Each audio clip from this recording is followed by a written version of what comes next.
2 croissantwiches for just $4. Take 2 bacon, egg, and cheese croissantwiches, 2 sausage, egg, and cheese, or mix and match. Add a refreshing OJ or delicious hash browns, plus tea or coffee for a true breakfast of champions. 2 croissantwiches for just $4, available until 10:30 weekdays and 11 a.m. on weekends. Only at Burger King, 7 Mile Beach, Waterfront, Walkers Road, Town Center Plaza, and now Red Bay. If it matters to you, it matters to us. We're Cayman 27, Cayman Informed.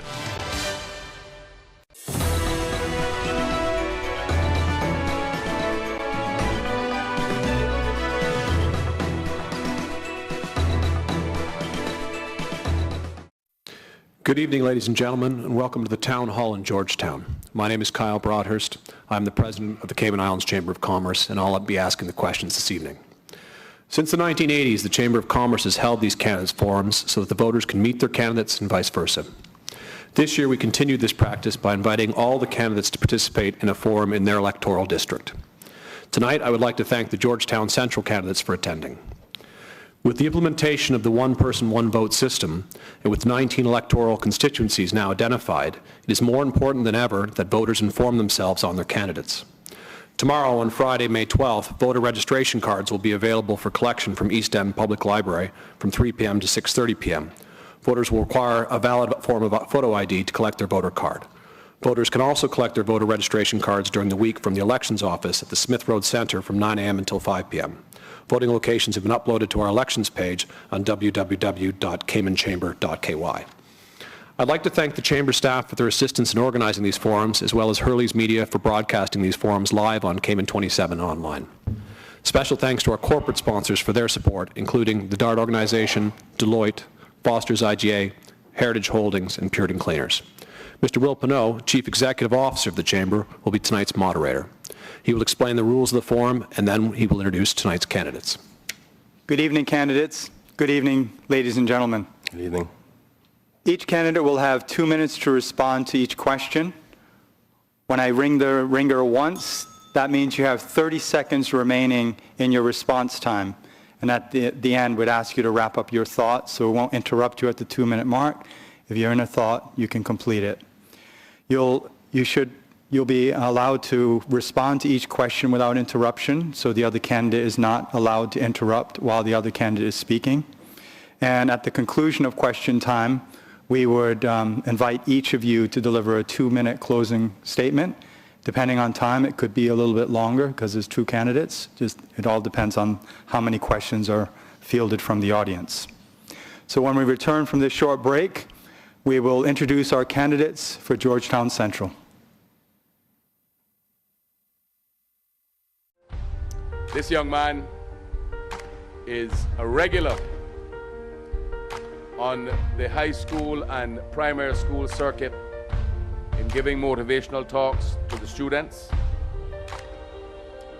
He actually took it on his own because of his passion for the young people to go on a voters registration drive before the deadline and actually registered several hundred people. You know him from the television, but I just want you to know that this young man has his own qualifications in journalism, also in accounts, and has pursued studies for a business degree, but certainly as important as everyone else. But you got to elect him first, Kenneth Bryan. If I was good for Georgetown then, I'm good for Georgetown now. On May the 24th, vote Kenneth Bryan, number 2 for Georgetown Central. I think it's time for the people of Georgetown Central to have a voice. And I think Kenneth Bryan is our voice.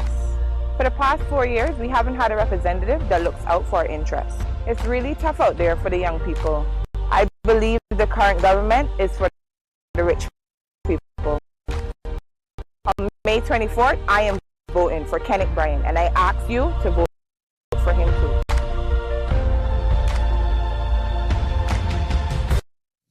Fellow Caymanians, my name is Dr. Steve Tomlinson.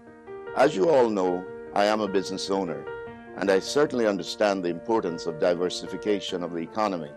I also know that your candidate for Georgetown Central, Mr. Kenneth Bryan, does too, and I have no hesitation in encouraging you to vote for him come May 24. Thank you.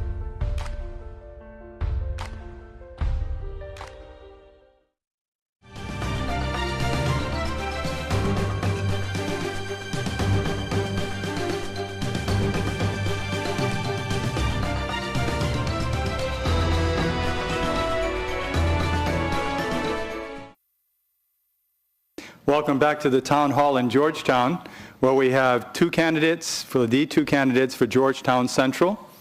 Now I'd like to introduce each of our candidates. We'll begin with Mr. Marco Archer. He was elected to the Legislative Assembly for the first time in 2013 and currently serves as the Minister for Finance and Economic Development. Mr. Archer holds a bachelor's degree in economics and finance from Barry University, a master's degree in business administration from the University of Miami, a bachelor's degree in law with honors from the University of Liverpool, and a diploma in legal practice from the College of Law in England. He is also a member of the Cayman Islands Bar Association. He has served as a senior statistician for the Cayman Islands government, a project manager for government financial reform, a senior assistant secretary in the portfolio of finance and economics, and has worked for Morant Ozans. Mr. Archer has been an active member of the community, especially in supporting the island's youth. He's a founding director of Generation Now, a mentoring group and think tank that has hosted several debates on issues of national importance. Mr. Archer is seeking a re-election as a Progressives candidate for Georgetown. Welcome. Thank you. Mr. Kenneth Bryan is perhaps best known for his time as a TV reporter with Cayman 27, and more recently as a political assistant to the Premier of the Cayman Islands from 2013 to 2015. He has a degree in business administration from the University College of the Cayman Islands and is also certified as a backpack journalist by the Poynter Institute of Media in Tampa, Florida. Mr. Bryan has experience as a civil service servant, which he gained in his first job as a fire officer in 1997. He was the founder of the Grasp Your Future voting registration drive in 2013 that helped register over 1,000 young people to participate in the electoral process. He also speaks with troubled youths in his spare time, visiting schools and working with the Boys to Men program. Mr. Bryan is running as an independent candidate for Georgetown Central. Welcome, gentlemen, and I'll turn it back over to Kyle to ask the first question from the forum. Gentlemen, thank you very much for attending this evening. Thank you. The first round of questions will start with you, Mr. Archer. What qualifications do you possess that make you the best candidate to represent Georgetown Central in the Legislative Assembly? Thank you. I grew up in Georgetown Central. I lived there for 18 years, my formative years. I know many of the people there. So socially and culturally, I can identify with the people. I'm also qualified to do the job as their representative, and politically, I am experienced at the job, and I've been doing it for the last 4 years, and pretty much by all accounts, I've done a decent job. I think that qualifies me. Thank you.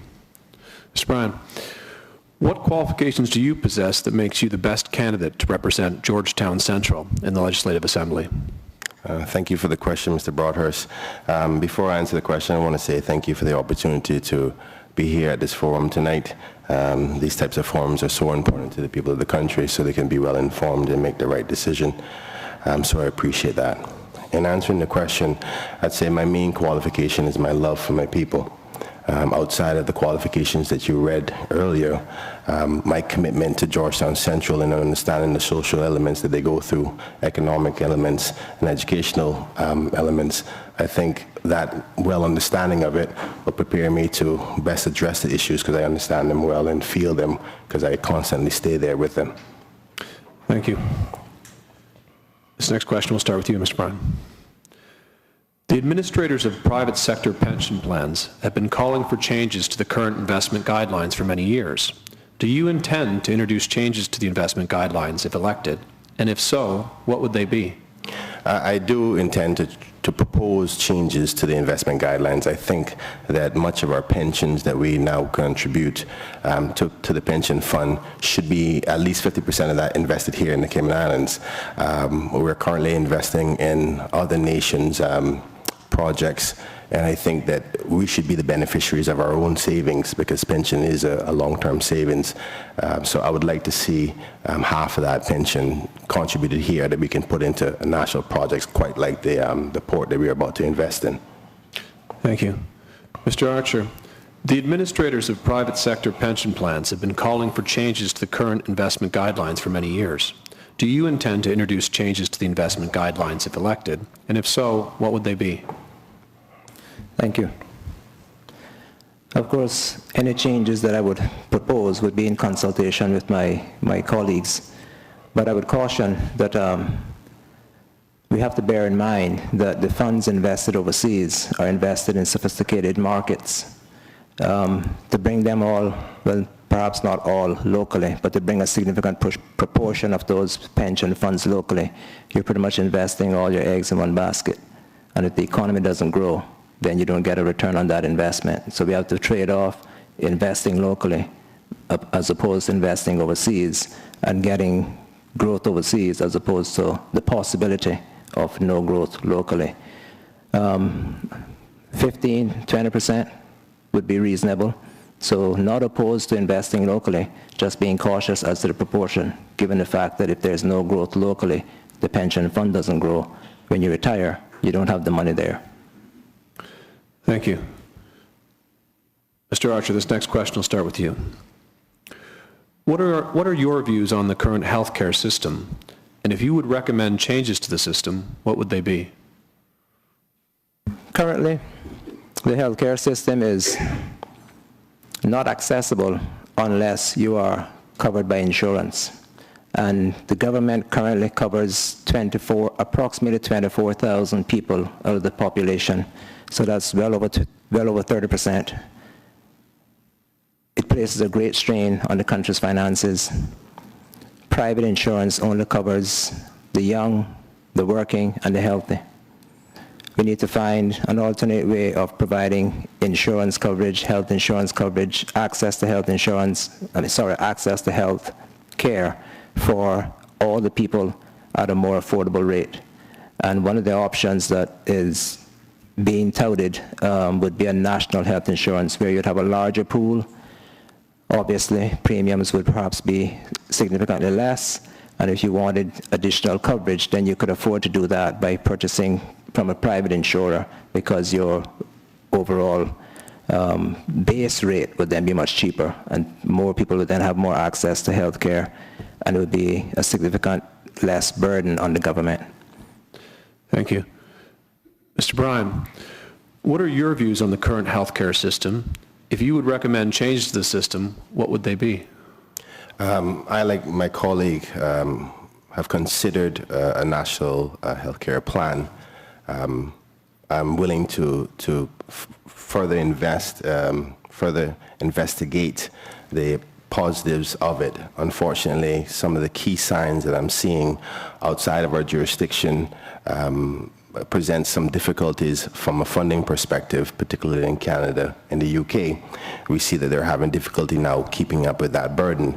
So though everybody has the coverage, I would like to have better examination, but I would consider proper investigation on what the pros and cons of a national health care plan. In respect, if we don't go down that direction, I think another element that we should investigate is a pricing scale that is now outlined by the Medical Board Commission. And I think that pricing scale is what's determining the high cost of services that we offer, because they determine what price you set your services in the medical field at. And obviously that price determines your health insurance cost as well. So it's affecting two prices. I think it needs to be re-examined and possibly reduced and allow better competition. We have a situation now where Health City is mandated to sell services at a certain price to Caymanians, but they can sell it cheaper to Americans. I see a problem with that. I think that pricing scale has to be re-examined, and I think there may be some controlling factors in there that may be hurting the people from getting services at a reasonable price. And I would like to investigate that once I'm elected. Thank you. Mr. Bryan, this next question will start with you. Chamber members have pledged $25,000 for information leading to the arrest and conviction of the persons responsible for the armed robbery at one of our supermarkets recently. To date, no one has come forward with information. What steps would you take to help us as a community better combat crime? Well, particularly with that case in respect to the shooting at Foster's, it is a gun-related crime, and one of the strategies that I have in my manifesto is to invest in a radar system that can detect boats from a far distance off of our shores. The plan and hope with that is to be able to identify a boat when it's coming in and be able to radio to that vessel. If it's a vessel that is willing to do something or that is not here for bad intent, they will obviously respond. In most cases, one would assume that a person who is here to do something wrong would not respond. The difficulty with policing, particularly with guns and drugs that come to the country, is the only way we find out about them is by way of informants or by way of somebody being on shore and seeing the boat. By the time the response teams get to that location, chances are the criminal activity is already on shore. We have to find a way to detect them before they get to our shore. That gives our emergency crews enough time to respond and stop them before they come on board. In respect to the other elements of crime, I think based on the stats the Royal Command's Police Service offered when Mr. Baines was here, they showed that 80% of the crime in this country is committed for financial reasons. And they also said that 80% of the criminals in the prison are Caymanians. That tells me that many Caymanians are committing crime for financial purposes. So I believe if we give them more opportunities, we'll see a major reduction in crime in this country. Unfortunately, Caymanians are now getting their fair share at opportunities, which forces them to do things that normally they wouldn't do. So focusing on giving Caymanian opportunities and making sure they're prepared for the work market will help tremendously in respect to the crime element as well. Thank you. Mr. Archer, Chamber members have pledged $25,000 for information leading to the arrest and conviction of the persons responsible for the armed robbery at one of our supermarkets. To date, no one has come forward with information. What steps would you take to help us as a community better combat crime? Thank you. I think we probably need to approach this from a more common sense approach. It is taking a risk to transfer money at night when you have to go outside of the premises to do so. Simply doing those things in the daytime, and at night installing a time-locked safe, and also ensuring that staff, security guards, no one should put themselves at risk given the fact that all of this money is insured. So there's no reason for anyone to want to be a hero. With respect to the level of guns in the country, I think we probably shouldn't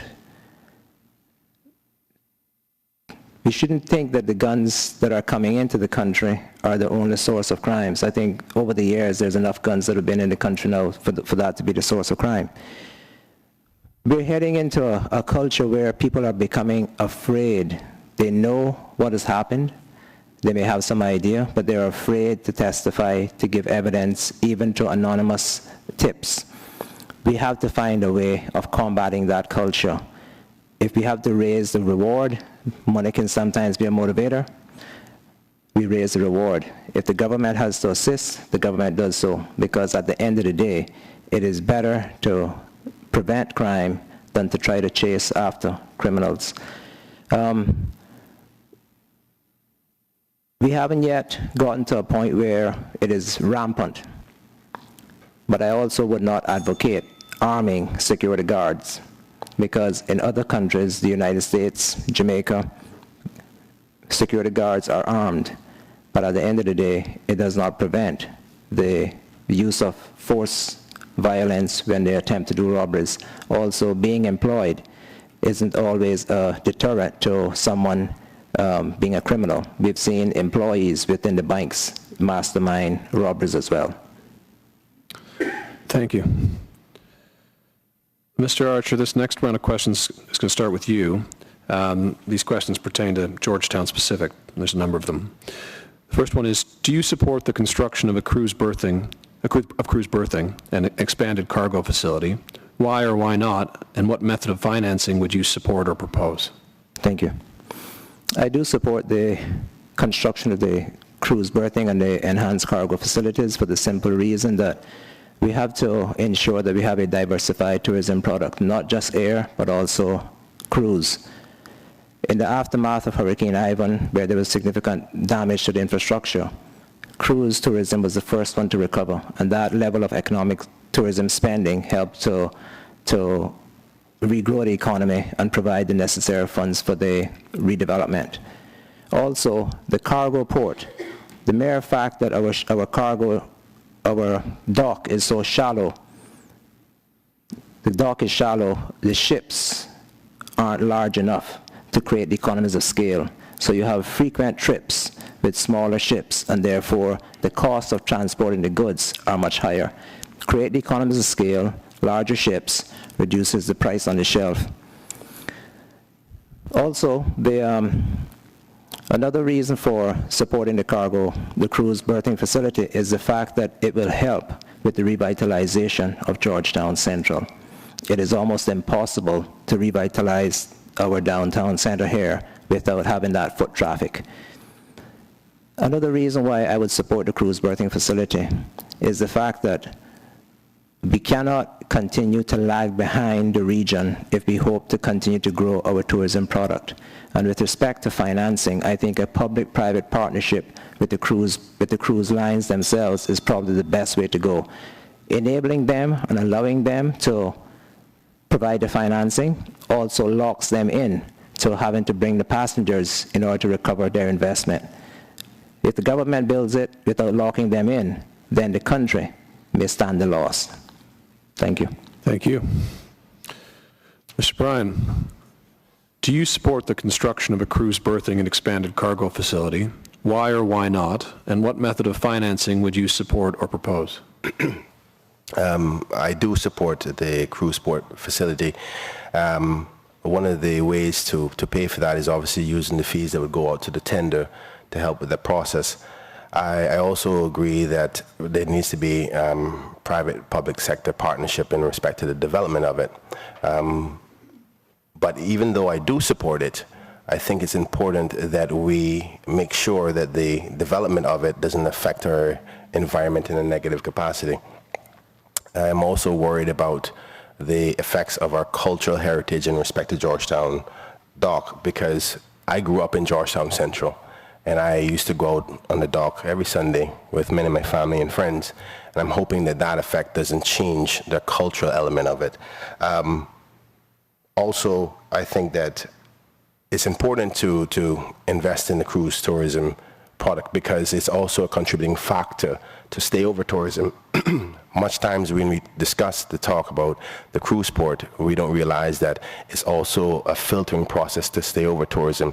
Stats show that a small percentage of persons who come here by cruise eventually come and stay over on the island, where is the real bread and butter of the tourism product. So I do support it, and with public and private sector partnerships, and using some of the funding that goes to the tendering process to pay for it.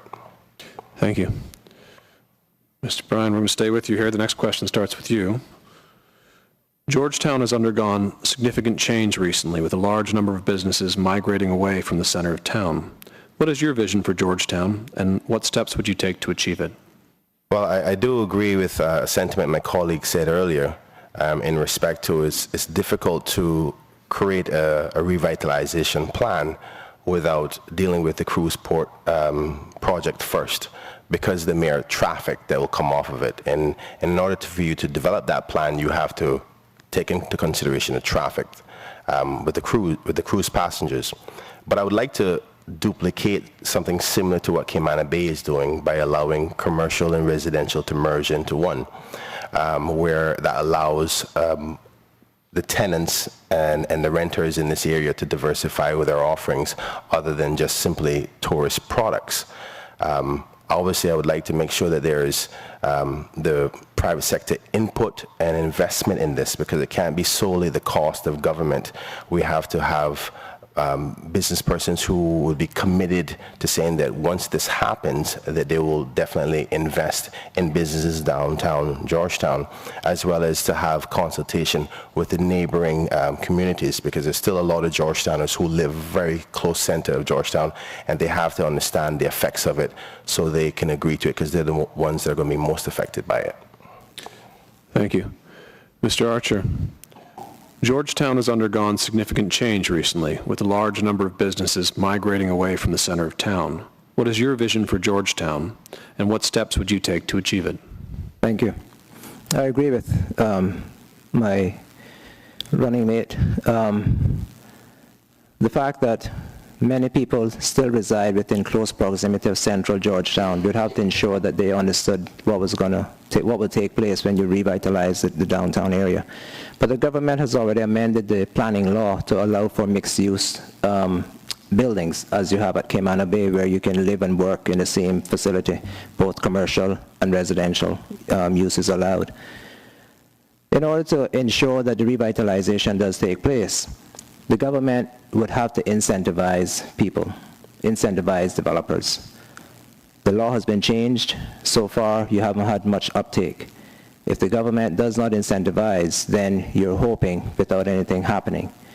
With the incentivization, we would then look to improve on entertainment downtown, restaurants, social activities, all the things that happen at Cayman Bay. I agree, we would duplicate those down in central Georgetown. We would also need to ensure that there's greater security. We have the police station a stone throw away, but we would want the police to be present at all times, not to create an environment where it's a free-for-all and no one is there to protect. Without safety and security, you may not get the foot traffic that you expect. The government is currently expanding the road network around central Georgetown to get the traffic flow in from congesting in central Georgetown. Once that is completed, we will then be in a position to close some of the roads and create more pedestrian areas where you can then create green parks where people can come, enjoy themselves in the day, and of course, at night you would then have the entertainment activities. So it's a comprehensive package that the government has put in place. But without incentives, nothing will happen. Thank you. Mr. Archer, we're going to stay with you. The Georgetown landfill is a matter important to the district and also a national concern. What steps would you take to address it? The government has already implemented an integrated solid waste management system which incorporates waste to energy and recycling. We are nearing, I think there's an RFP out now, if I'm not mistaken, to identify someone who's able to contract and build a facility. The plan is to reduce the waste going into the landfill by about 95% by incorporating waste to energy and recycling. The energy will be sold to CUC and then on to the households and commercial users. Only about 5% of the household and commercial waste will then end up in the landfill. So therefore, we would reduce the rate at which the landfill will grow, and then giving us time to remediate the facility in its current location. We've also secured an additional 12 to 15 acres, if I'm not mistaken, to expand the recycling process. We've also already started the process of shredding some 500,000 tires, and if you think about it, for the last 2 years, you haven't had any fires at the landfill. I live within a quarter of a mile as the crow flies from the landfill. I no longer smell the stench coming from the landfill. So already there's improvements taking place at the landfill based on what we're doing. Thank you. Mr. Bryan, the Georgetown landfill is a matter important to the district and also a national concern. What steps would you take to address it? Well, this is one area that I do agree with the government in respect to how they're handling it. But the one part that I'm not agreeing with is not the process upon which they're going about it with waste to energy and recycling, but I'm concerned about the location. The location, unfortunately, stifles a lot of growth in the district. It also affects our tourism product directly because we have the airport on one side of it and we have the cruise port on the other side. I do agree with the approach they're taking in respect to how we're going to be dealing with waste management in the future. But I think we had a great opportunity to start over fresh and also implement mandatory recycling for the whole country so that we can start dealing with waste differently. Now, in respect to what I would do, I think that most of the agreements are already signed. I think it would be impractical at this stage and very costly to change it. I wish they had made a different decision in respect to the location, but the process upon which the technocrats that have advised this government to go about it was a good job. And I support the current process. Unfortunately, I just don't support the location because the people of Georgetown Central don't deserve it there. Thank you. That concludes the first rounds of questions. Please stay tuned. We'll have more questions for our candidates. Stay with us.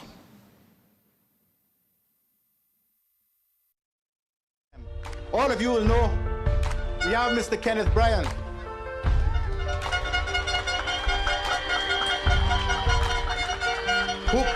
Who most of you will know as a reporter for Cayman 27. I have to tell you, ladies and gentlemen, he's the youngest member of the team. He's 32 years old.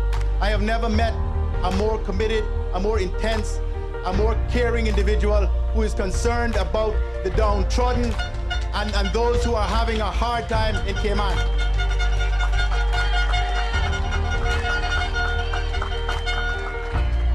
I am delighted to have him as a representative, someone who will be able to help us address issues as they relate to young people and to those who are disadvantaged in this community.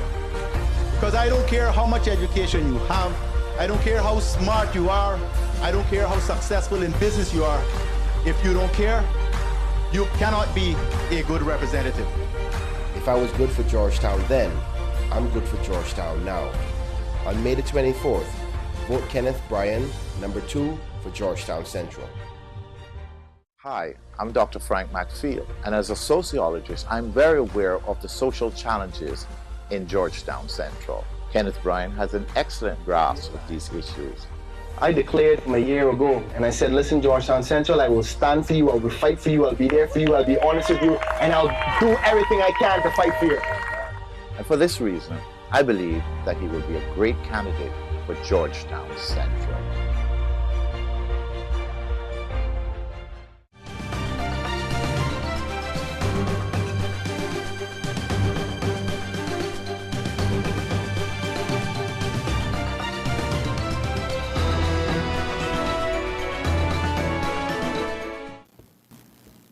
Welcome back to the Town Hall in Georgetown, where we have the two candidates for Georgetown Central with us, Marco Archer and Kenneth Bryan.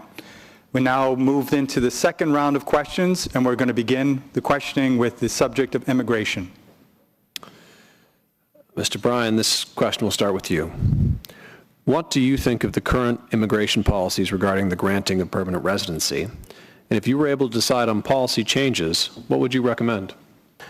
Well, I do believe that we should allow persons who come to the Cayman Islands for work, if they intend to stay here for a long period of time, the chance to be a part of our community, obviously through a robust process of examination of whether or not they're valuable to our community.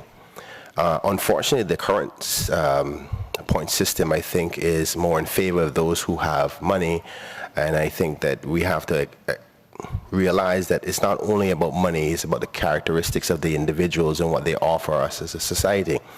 I am concerned, though, with the Rich Report and what it suggests. I am really worried about another mass status grants, because we were advised many years ago about the year upon which persons can have legal grounds to rights to the Cayman Islands being at 10.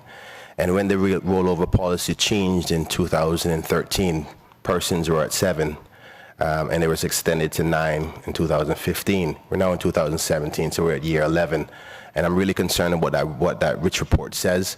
And I think before any members of the progressive government asks the public for a vote, I think that Rich report should be released so we know what's in it, because we cannot afford another mass granting of persons without the proper process being thought out through and going through the examination. Thank you. Mr. Archer, what do you think of the current immigration policies regarding the granting of permanent residency? And if you were able to decide on policy changes, what would you recommend?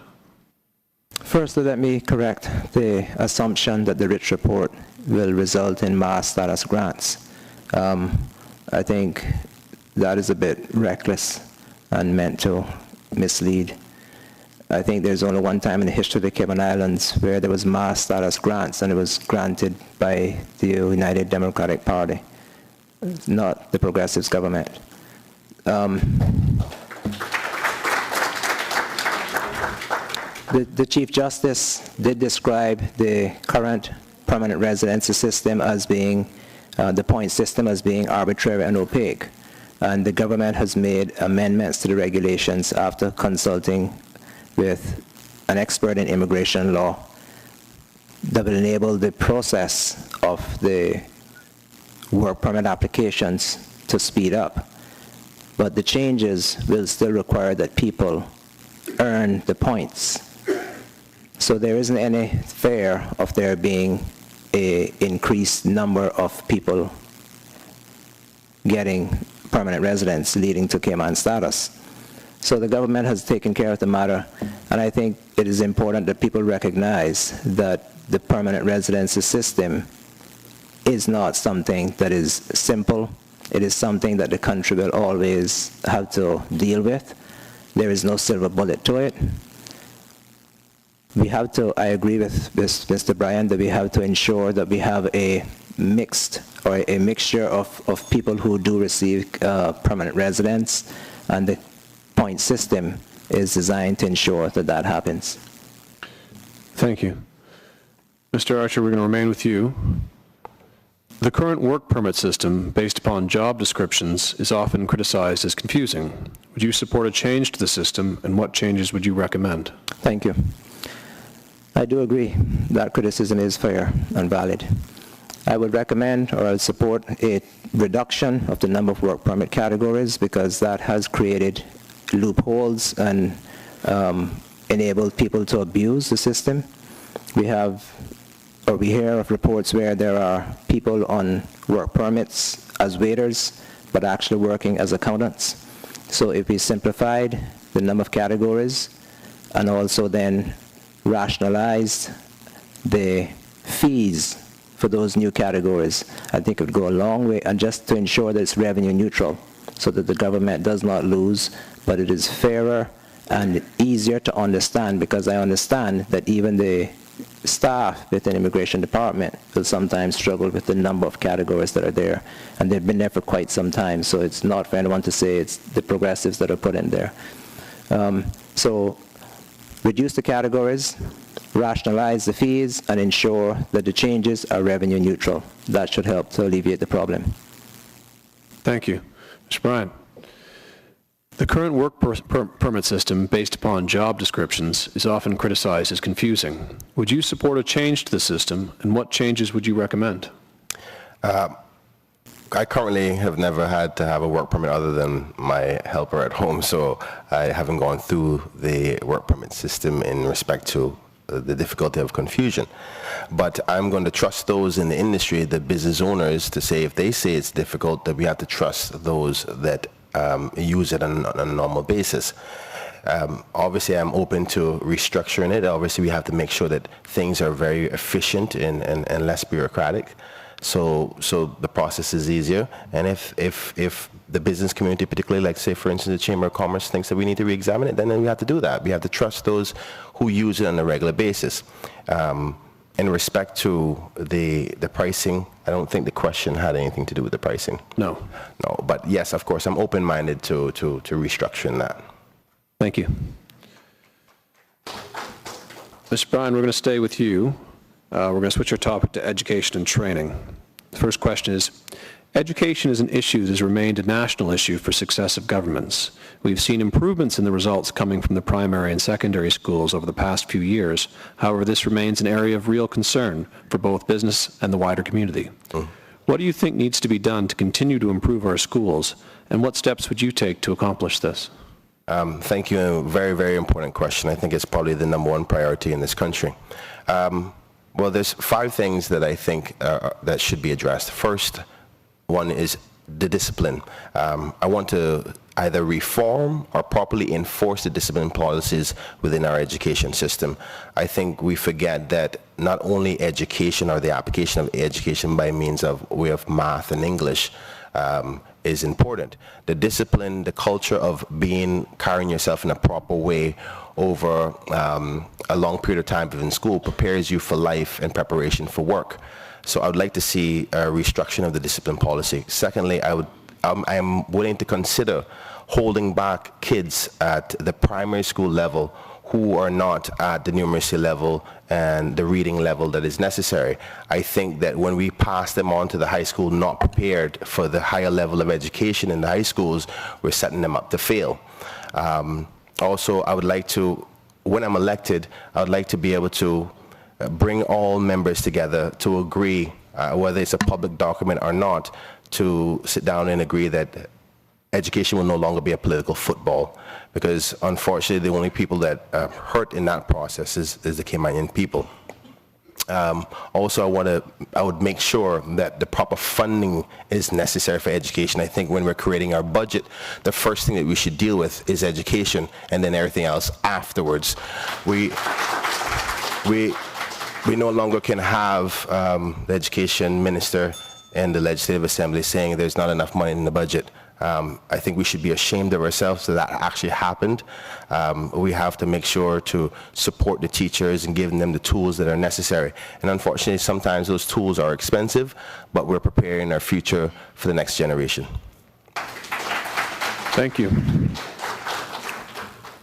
Mr. Archer, education is an issue that has remained a national issue for successive governments. We've seen improvements in the results coming from the primary and secondary schools over the past few years. However, this remains an area of real concern of both the business and wider community.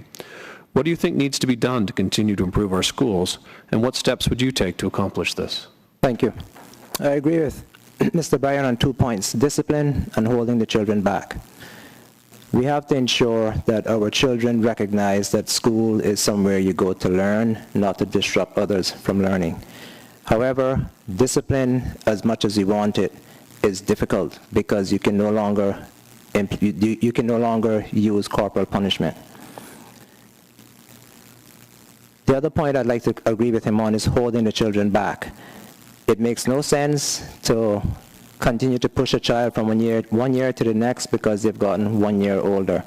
Hold them back in the primary school system until they have learned to read, and then when they go to high school, there's a better chance that they might actually get an education. With respect to funding, until you've produced a budget, you can't begin to comprehend the difficulties of allocating resources within a country. The Education Ministry got the lion's share of the budget after national security. It is all good and well to be educated, but if you don't have a safe community, then people will cry for greater safety within the community. So education is adequately funded. We have to compare ourselves with other Caribbean islands and ask the question, why is it that we spend more money, but we get less results? That's the question. What is it that's wrong with our system? Is it parental? Is it the parents not putting adequate emphasis on the importance of education?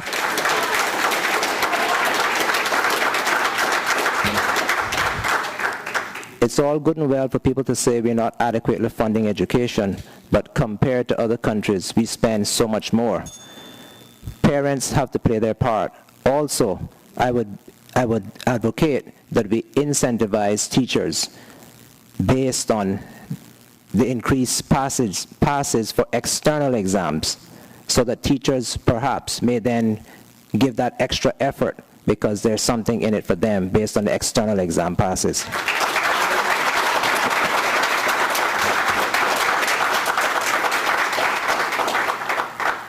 Mr. Archer, we're going to stay with you. Vocational training is a topic of frequent discussion. Do you think we have adequate programs in place to get people trained and ready for work? If so, what do you think needs to be done to make them more effective? If not, what do you think needs to be done? Thank you. The government currently offers scholarships for technical and vocational training, and I'm going to hold up this piece of paper for the viewing audience on television. There are 28 different categories that are available for technical and vocational training. We have lagged behind for quite some time in paying sufficient attention to developing our people who are not academically inclined. The progressive government intends to approach it from two directions.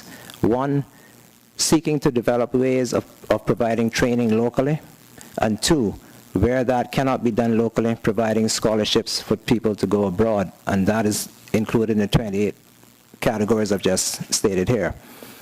We also have to incentivize employers to assist in training our young people, create the necessary programs so that they can then be trained on the job and given some certification that enables them to then perhaps start their own business or move on to a better job and increase their income earning potential. So the government is taking the right steps. What we need is for greater buy-in from the private sector with the necessary incentives. Thank you. Mr. Bryan, vocational training is a topic of frequent discussion. Do you think we have adequate programs in place to get people trained and ready for work? If so, what do you think needs to be done to make them more effective? If not, what do you think needs to be done? I would like to agree with my opponent in respect to some of the programs that the current government is doing. But I would also like to give that credit to Tara Rivers, the independent member of government. That being said, I'd also like to highlight the fact that we sometimes forget the most important point about retraining and retooling persons, because in most cases they're adults, and once you become an adult you have other expenses. You have to live somewhere, you have to eat, and sometimes we even have parents that need to be retrained and retooled. And we're always willing to offer up these programs and say, okay, we paid it for you. This is government saying, oh, I paid it for you. But how are they expected to live when they go to these programs? We have to also assist them that when they're going through that retraining process, we're also willing to assist them with the living expenses, that which the cost of living is very high right now. Also, in respect to the trade schools element, we have to remember that there's still a lot of trades in this country that you still need to learn to read and count. So we still have to address the primary school element of this, because we're having people come out of the high school who can't read and can't count. So as much as we would say, you know, we want them to be a plumber or an electrician, there's still measurements that are necessary in reading of plans that are necessary. So we can't just say because they're not academically inclined. You have to be academically inclined. And if they're not reading and writing, we're failing no matter how you check it. So you can't just say you're going to turn them over to technical and vocational studies because they have failed in the education system. We have to make sure that we go through that process and properly fund it as well. Thank you. Mr. Bryan, staying with you. It is difficult to maintain the right balance of encouraging development and protecting the environment. How do you think Cayman is doing in this respect, and what changes, if any, would you make? Oh, this is a touchy one, because I'm a tree hugger by heart, but I understand the importance of economic growth. And unfortunately, I think the current conservation laws are too robust, and it's stopping and being a hindrance to a lot of development, and sometimes impractical. I think it needs to be re-examined. I think in its current form, it gives too much strength to Ms. Gina Petrie, a person that I respect a lot, but sometimes we can get too caught up with the tree-hugging element and remember that yes, we want to protect our environment, but we also have to give opportunities for Caymanians to survive, and that sometimes has a lot to do with economic development and growth. So I don't think the balance has been created. I think it needs to be re-examined, but obviously I know the importance of preserving our environment. Thank you.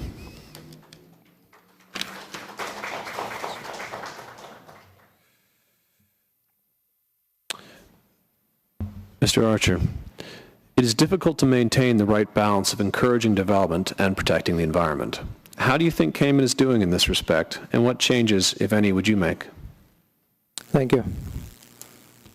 The difficulty with protecting the environment and dealing with the development is that whenever you have a growing population, you invariably will put strain on your environment.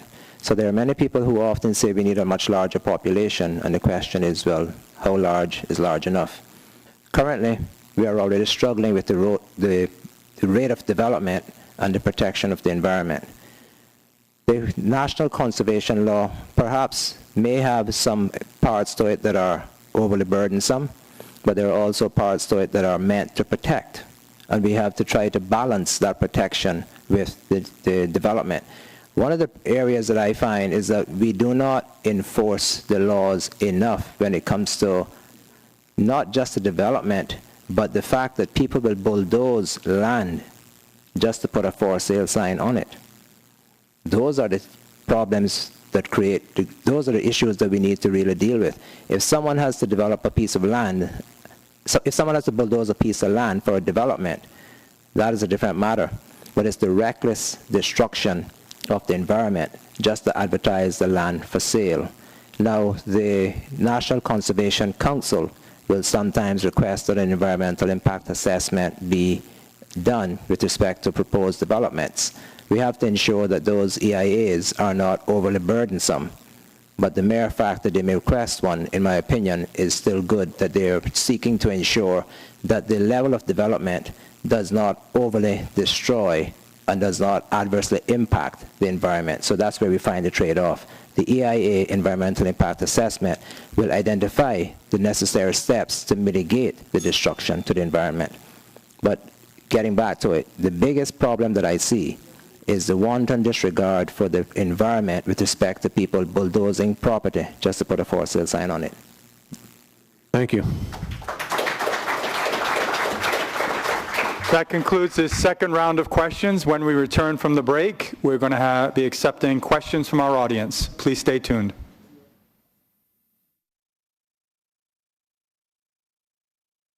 The only people who were buying homes between that time were Caymanians, people who had the right to live here. So the housing market was only Caymanian owned. But then we had the recession in 2009. And then Caymanians started to lose their jobs. They were made redundant. And they got backed up on their mortgages. But the banks had to work with them because there was nobody else to buy it. The expats couldn't buy it. Rollover policy was still in place. So you had a lot of Caymanians going to the banks, and the banks say, give me 500, give me 800, anything you got, just give me. They're not going to do no foreclosure. You can't foreclose on somebody that know what they're there to buy it. Some banks have even said to the individual, pay us whatever you can afford, because they recognize that it is better to have someone occupy the home than to have it be derelict because it can't be sold. So no foreclosure started yet. Of course, progressives come. Here comes 2013. First thing they do, change the rollover policy, extend it for 2 years. Now, I'm not going to get into the debate whether that's good or not. That's not what I'm talking about. I'm talking about the housing. And I'm going to show you how this responsibility fell in the laps of Marco Archer. Watch me now. Marco Archer is the only economist that is a part of the progressive government. You have 5 lawyers, 1 CPA, and him, the economist. Am I lying? All right, good. What is the role of an economist? Let me explain. An economist's job is to make predictions in your economy and in the markets. When you make a change, like extending the rollover policy, what you basically done is say, listen, you can now apply for PR. What is the biggest points you can get on the PR application? Buying a home or buying property. So now think about this. In 2013, there was 60,000 people in this country. 50% of those 60,000 were non-Caymanian. 60,000, so that's 30,000 people now who you, by one policy change, have created the opportunity for them to go, I need that house now. 30,000 people you put on the market at a time where Caymanians were just coming out of recession and they're still backed up with bills. What do you think the banks did? But boy, this bad debt, this bad account, let's get rid of it. I got one new person in your house. They're applying for the application for next year. Get rid of you two. You had 10,000 behind, get rid of you. And you two. And then you. And they got rid of all of them. And Marco knows this because I talked to him about it. Marco is an economist. Cause and effect. Supply and demand. It's simple. And he knows that. I don't even blame Alden. Alden is not an economist. Marco is. When they couldn't hide it anymore, 2013 the numbers were here. 2014 the numbers were here. 2015 the numbers were here. They couldn't hide it anymore. So you know what they did? Wayne Pant and Marco Watcher got up, had this big press conference. By then they had done kicked me out. So I was a reporter. They started an advisory committee. And I quote Marco Watcher, I want to make this clear, this is an advisory committee, not an assistance program. Who would then provide financial advice, and I want to stress that it is advice, not assistance. What advice can you give a Caymanian that has lost their job, cannot get another job in Cayman because of the discrimination against Caymanians, behind by $20,000? What kind of advice can you give me to go to the bank with? In addition, Madam Speaker, the government is not expected to pay. The mortgage is a liability of the family. Now, I want to make it clear, I don't believe the government, or let me say, the people's money should pay off anybody's mortgage. I agree with that. But you didn't even try to save those 350 people, 350 families for having a roof over their head. I don't know what I would do if my two daughters didn't have somewhere to sleep.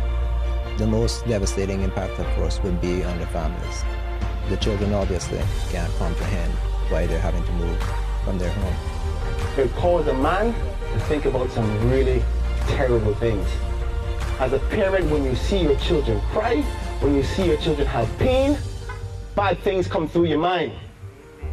This kind of stress that people don't deserve.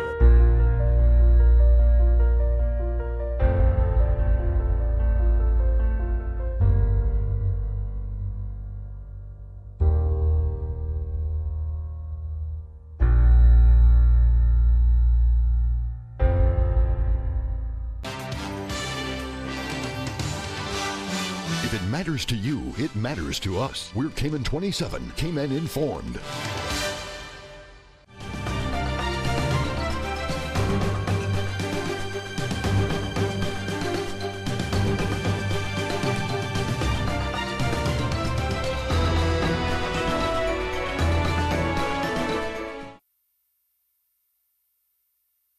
Georgetown, where we have the two Georgetown Central candidates, Mr. Marco Archer and Mr. Kenneth Bryant. We're going to stay on the subject of environment, and I'll turn it back over to Kyle. Okay, we'll start with our first audience question. Mr. Archer, this question will start with you. It's a bit of a long question, just stick with me though. Are you aware that Grand Cayman's reef fish have been and continue to be used unsustainably, and that many species of fish are now severely depleted? Do you think that our marine resources are worth restoring to their prior glory? And if elected, would you seek to approve the DOE's recommendations regarding our marine resources, starting with the expansion of marine parks, which has been awaiting government's approval early in the new cycle? Sorry, it was a long question. Can you repeat it? Yep, sure. Are you aware that Grand Cayman's reef fish have been and continue to be used unsustainably, and that many species of fish are now severely depleted? That's the first part of it. Do you think that our marine resources are worth restoring to their prior glory? Second. And if elected, would you seek to approve the DOE's recommendations regarding our marine resources, starting with the expansion of the marine parks, which have been awaiting government's approval early in the new cycle? Thank you. I agree with the first part. They have been depleted. I agree with the second part. We ought to try to restore them as best we can, given that we are dealing with nature. And the third part, with respect to implementation of the DOE's, forgive me if I can't remember the term. Recommendations, I do agree with those as well. Our marine environment is a major part of our tourism product. Diving is a major part of our tourism product. So we have to ensure that there's vibrant marine life, that we are being seen as responsible and protecting the marine environment to continue to attract the tourists who come to see it. Truthfully, I myself would like to see it one day again, but I would like to go with some protection in my hand. And certainly, a Hawaiian sling doesn't offer me enough protection. I'm not going spear fishing. I just need something to protect myself. So I do agree with the protection, but I also think that we should license people not to spear fish, but to have some form of protection so that they too can go and enjoy it. That is what keeps me from going there. Thank you. Mr. Bryan, are you aware that Grand Cayman's reef fish have been and continue to be used unsustainably, and that many species of fish are now severely depleted? Do you think our marine resources are worth restoring to their prior glory? And if elected, would you seek to approve the DOE's recommendations regarding our marine resources, starting with the expansion of the marine parks, which has been awaiting government's approval early in the new cycle? Like my colleague said, yes to the first and second part. Of course, we all want our marine life to be protected and restored. The expansion of the marine parks, my biggest concern out of it obviously is not the element of protection. Everybody wants us to protect our marine park, but the effect on it on our, for lack of better terminology, indigenous Caymanians, that's a part of their culture to go out and fish and catch a yellowtail or a snapper in the waters. And again, we're finding ourselves with this balancing act. I think, unfortunately, many persons who have taken advantage of our marine park has put us in this position. But until we make sure that Caymanians are in positions where they don't have to do the traditional element of going to the sea to get food to eat, and that they can afford to buy the food from the shop, which I don't think we're doing right now, it's going to be difficult and a lot more pressure on many of our senior men who like to enjoy that and find it as a source of food for themselves. So that balance is a difficult one. I can't say that I would support the expansion in its totality until I properly examine it, particularly for Georgetown Central. I think it would affect more the eastern districts and maybe in West Bay. But then again, in Georgetown Central, my job is to listen to what they want me to do. So I'd go back to them and re-examine it with their opinion. But unfortunately, I don't think there's going to be much pushback on it because they've already depleted Georgetown Central's marine life out front here. So my first take on it is to go back to my constituents first, have that discussion with them. If they see the current proposal as something that they want, then it's my job to support it on their behalf. I want to be a representative, a person who acts on behalf of the people, not about what I think, but what the people think. So I'll take that approach to it. Thank you. Mr. Bryan, we're staying with you. This next question relates to crime. Policing is an important component to a safe and secure society.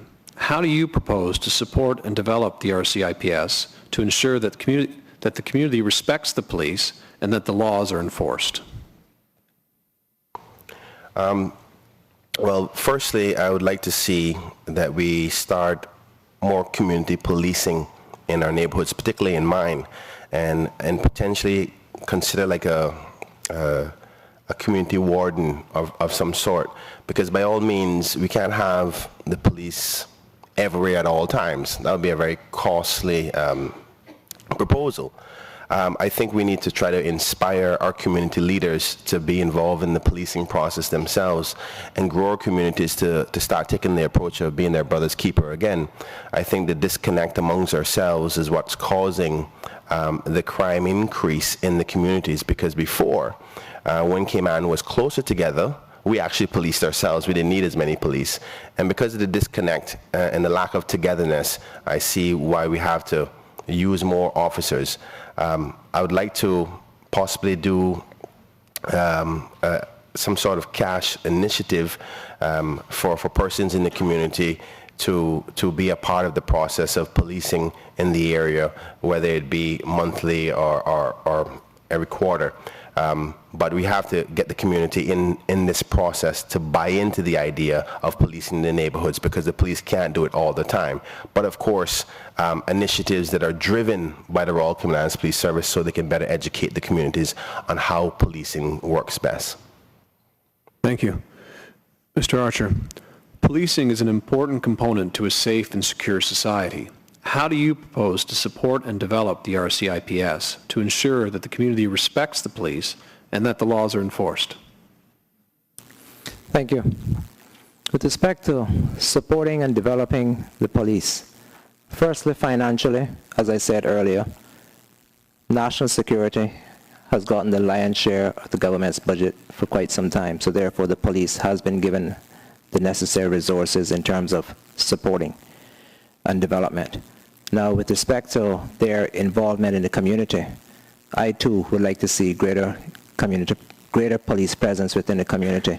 And we have to look at the areas where, unfortunately, we tend to get more incidents of crime.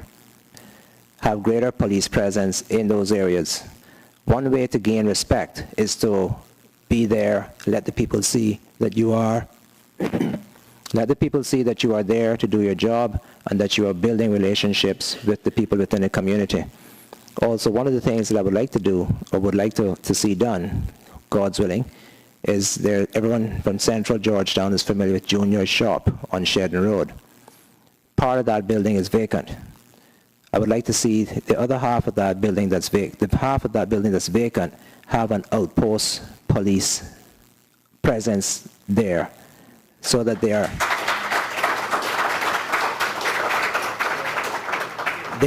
are within close proximity to the most populous part of downtown Central Georgetown. That will enable them to respond quickly or to make frequent trips in and out of the community so that they are there, they are seen, they are respected. I also believe that, yes, we should have people within the community who are able to assist the police officers, but what we also need is neighborhood watches. It works in many communities, and there's no reason why it cannot work in the Central Georgetown area. It works in other parts of Georgetown.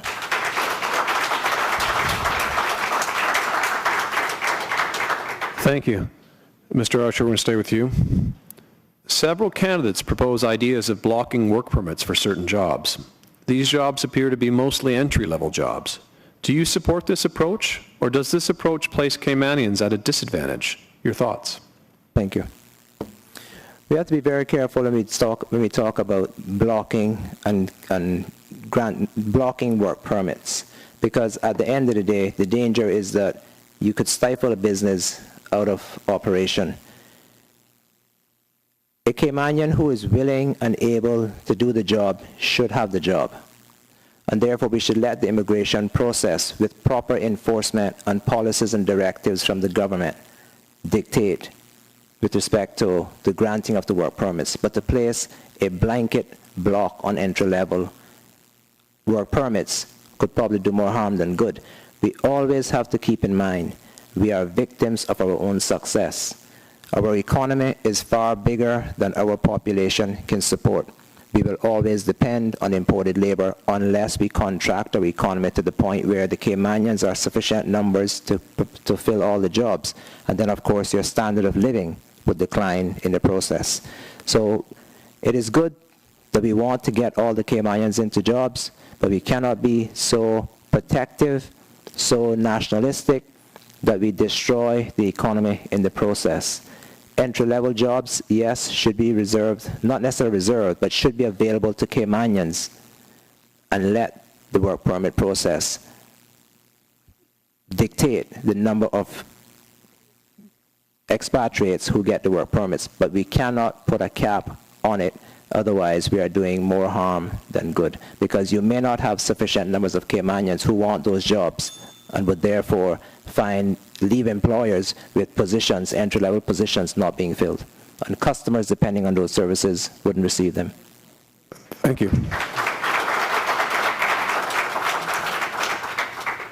Mr. Bryan, several candidates propose ideas of blocking work permits for certain jobs. These jobs appear to be mostly entry-level jobs. Do you support this approach, or does this approach place Caymanians at a disadvantage? Your thoughts? Well, I don't support blocking positions only for Caymanians at entry-level jobs. The places I would like to see them blocked is at the senior positions, so Caymanians can be in control, particularly the police, the fire department, the prison. They may need some constitutional changes, but from a work permit perspective, I don't agree with that. But I'm having difficulty with my opponent talking about the element of enforcement when 4 years have passed and Caymanians continue to not be able to get work and be disenfranchised and treated with tailor-making ads so they can't get the jobs, and then we say enforcement is going to deal with it. You had 4 years to enforce it and you never did. And now we have stats that show that unemployed Caymanian numbers are increasing again. So obviously we didn't address the enforcement element of immigration.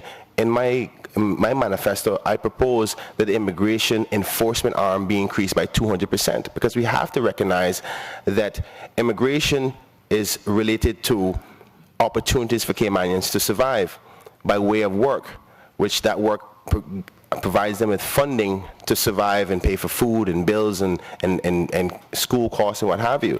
So we have to address the enforcement arm. But you had 4 years to address it and you didn't.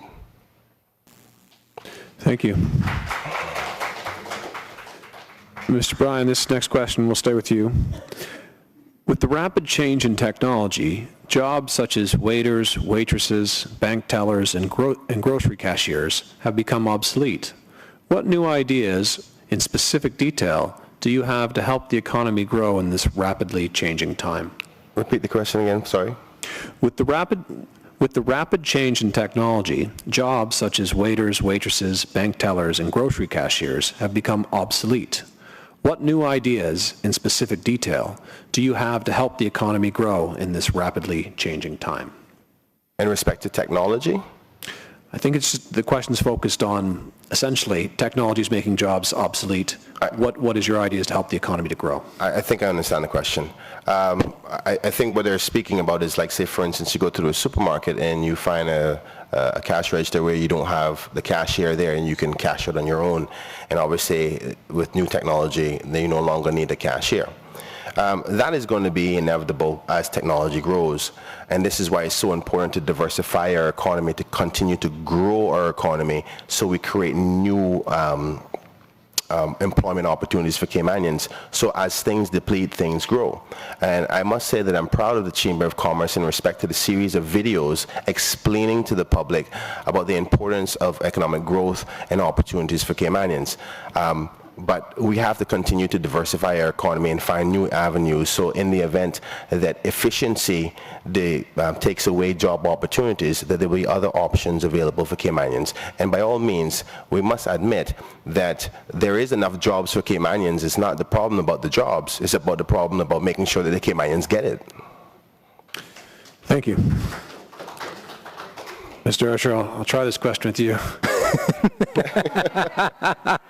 With the rapid change in technology, jobs such as waiters, waitresses, bank tellers, and grocery cashiers have become obsolete. What new ideas in specific detail do you have to help the economy grow in this rapidly changing time? Thank you.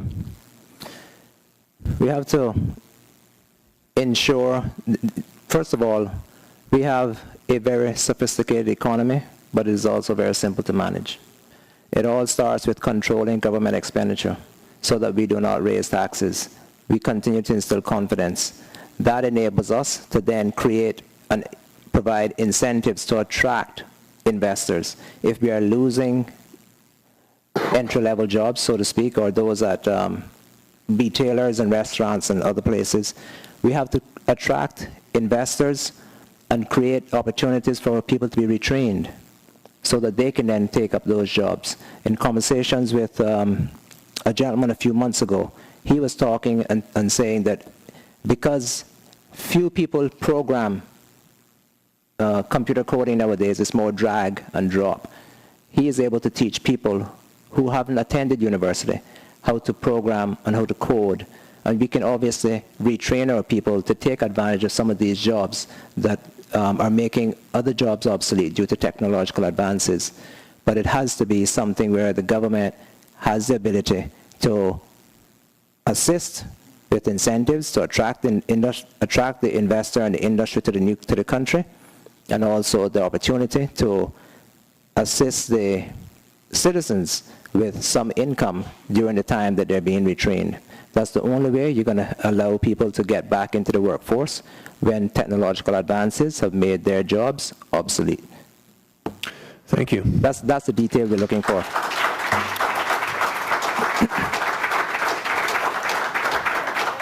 Mr. Archer, this next question will start with you. It's been asked twice.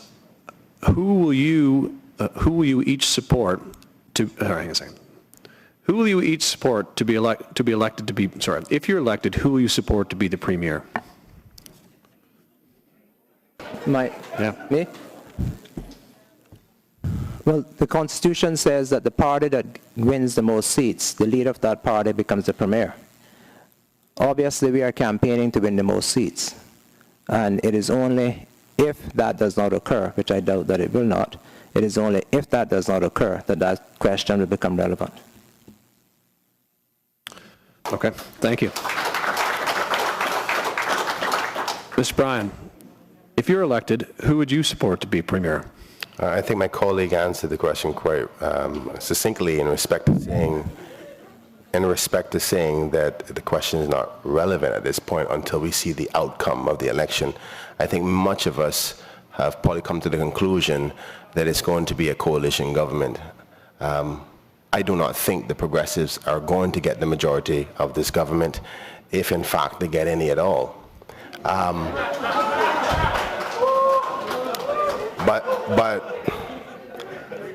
But that being said, I think it would be premature of me to make that suggestion. I'm an independent candidate and willing to work with anybody to make sure I get the things that are necessary for the people of Georgetown Central to better their lives. Thank you. Mr. Bryan, we're going to stay with you. Please speak to specific changes that you would make to improve the current education system, specifically whether further consideration will be given to the KPMG report. Sorry, repeat the question. Please speak to specific changes that you would make to improve the current education system, specifically whether further consideration would be given to the KPMG report. Thank you. There are some considerations to the KPMG report that I would consider, and that would be the potential privatization of our education system. And the reason I think that should be properly examined is because of the political football that is played with education year after year after year. You heard me say earlier that I would like to, once elected, get everybody to come to the table and agree that we will no longer do that. If I am unsuccessful with that process, then I would like it to be taken away from the direct hands-on approach by government and let a private sector individuals who have the expertise in that field to do so. I think they will also have better leverage of ensuring the discipline elements are enforced. But also, I think we have to do our part as government to start talking about the effects on education that are outside the school in respect to parenting. We have to make sure that parents have the tools that are necessary for them to better mold their children. With the high cost of living, because the lack of reduction in fees by this administration, parents are now having to work 2 jobs and don't have the time to mold and nourish their children because they're working so late. By the time they get home from work and traffic, they don't have any time or patience to give the love that is necessary and the compassion and the time with homework that is necessary for them to mold their children.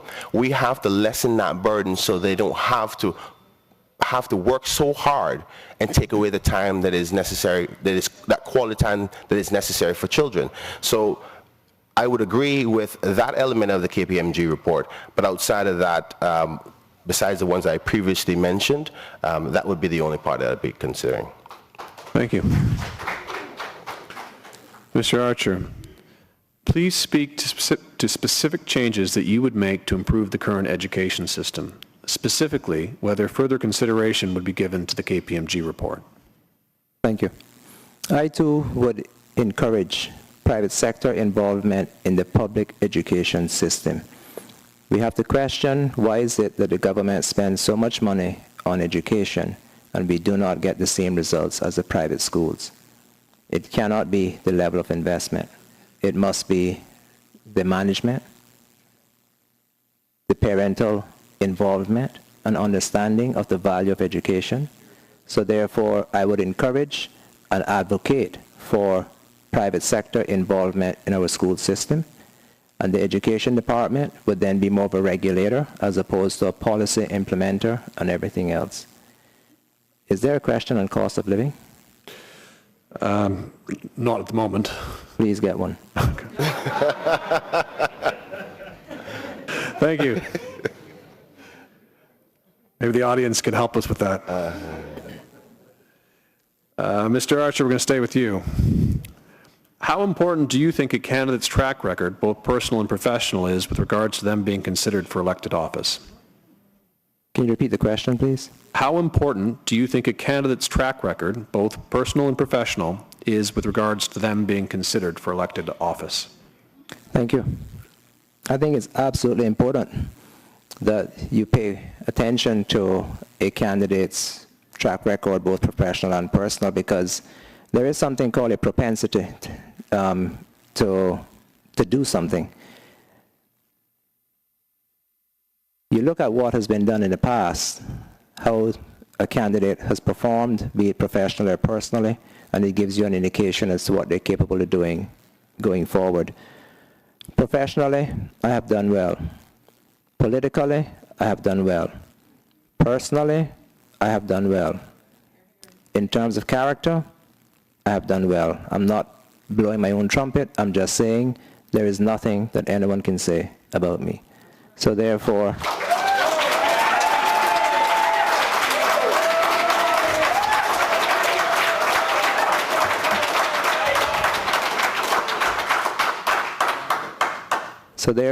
if past performance is any indication of future performance, the people can trust me to continue to do the job that is expected of a representative and to conduct myself accordingly.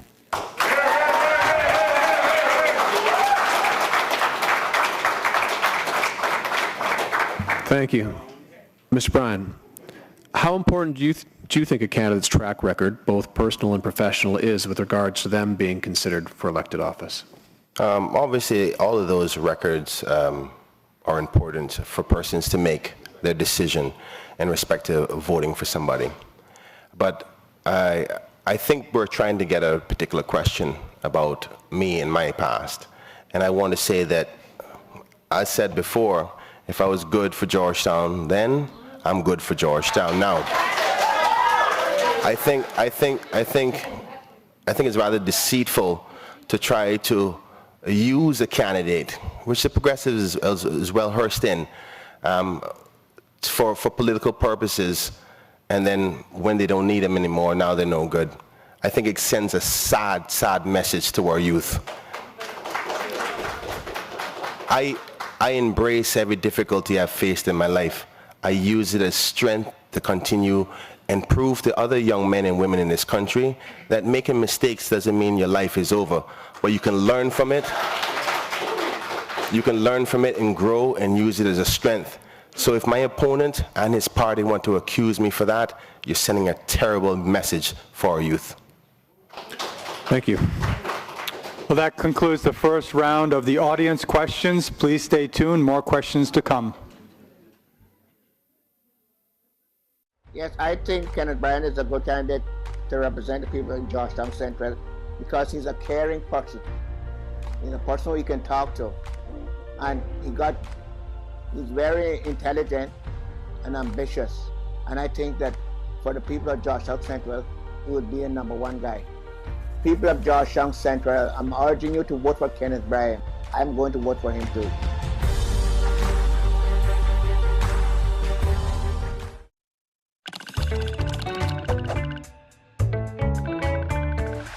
We've already talked about how to grow the Tier 3 economy. Now, let's look at how to grow the economy in Tier 2.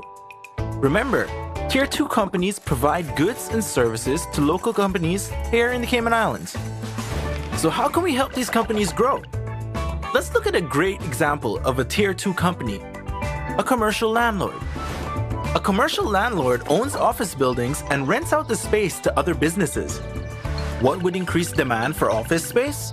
Well, if a company lowers the rent or spends more on advertising, it might win more tenants, but only at the expense of some other landlord losing theirs. That's not economic growth. The only thing that will grow the commercial leasing sector as a whole would be an increase in demand for office space. In other words, new companies starting up or existing companies growing and hiring more staff.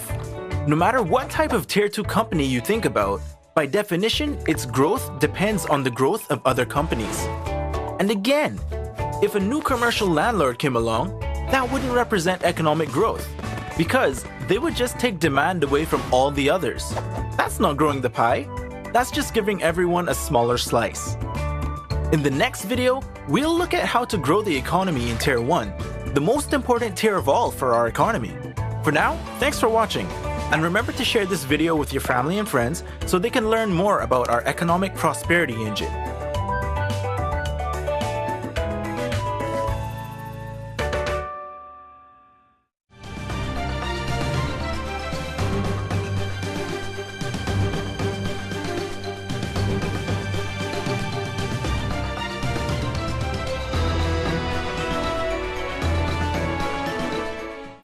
Welcome back to the Town Hall in Georgetown, where we have the two candidates for Georgetown Central, Mr. Marco Archer and Kenneth Bryant. We've gone through the first round of audience questions. We're into the second round. We're going to begin the questioning with a topic which Mr. Archer wanted us to address. That is the audience, the cost of living. Mr. Bryan, this question will start with you. What improvements, what recommendations, sorry, hang on a second.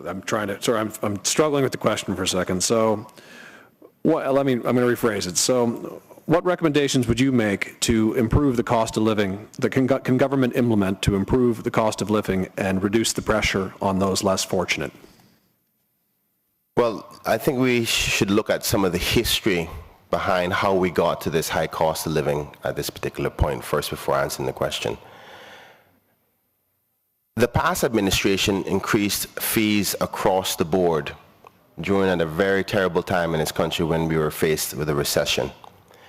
They did so, and I must give them credit for being able to handle the pressure when being pressured by the Foreign Office to implement property tax, income tax, and VAT tax. And they made the hard decision, a not very popular one, but made the hard decision to say, I'm going to tax my people heavily to just get through this.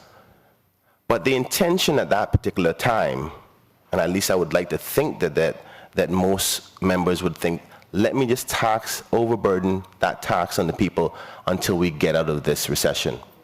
The expectation that when things got better, we were going to reduce those prices back to where they were. This government didn't do that. They're more willing to say we have a surplus than to reduce those prices, because ultimately those increases in those prices and the various different elements is what caused the high cost of living that we have now. Now, I know the first thing they're going to say is that we have liabilities that we have to pay. And I agree that those liabilities have to be paid. But this is where you be innovative and think outside the box and start fighting for new sources of revenue and new industries in our country so we can find better sources, better revenue for the country. This administration has yet to start something new outside the airport. The one project that is kicked off, every one of the other ones had direct connection to the past administration. Where is thinking outside the box? Where is the new initiative? Where is the technology or the medical research? As much controversy as they want to say about that. Where is thinking outside the box and finding new sources of revenue for government? They haven't done that, and they haven't looked for it. We haven't heard much talk about it. They only know how to regulate the current two industries that we have, which is tourism and financial services. And if we continue to squeeze those industries until they're dried up, then we're not going to have anything left. Thank you. Mr. Archer, what recommendations to reduce the cost of living would you recommend that the government implement to ease the pressure on the less fortunate? Thank you. Before I answer the question, I should perhaps point out that my opponent is probably one of the most confused people I've ever met.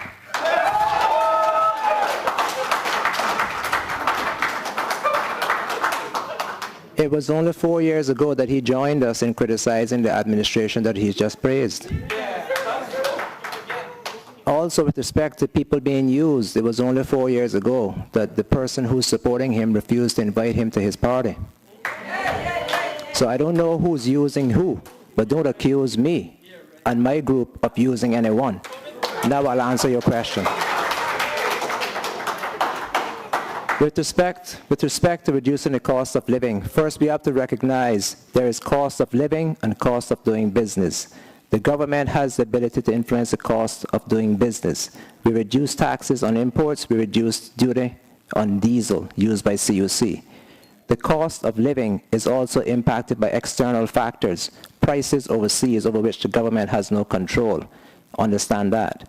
The point is, the government is doing what they can to reduce the cost of doing business, which would then have an impact on the cost of living. But the government does not have absolute control over the cost of living.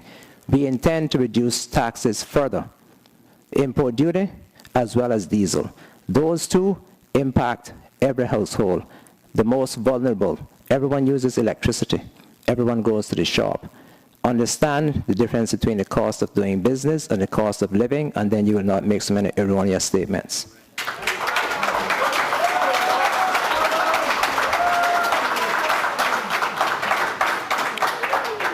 Thank you. Mr. Archer, we're staying with you.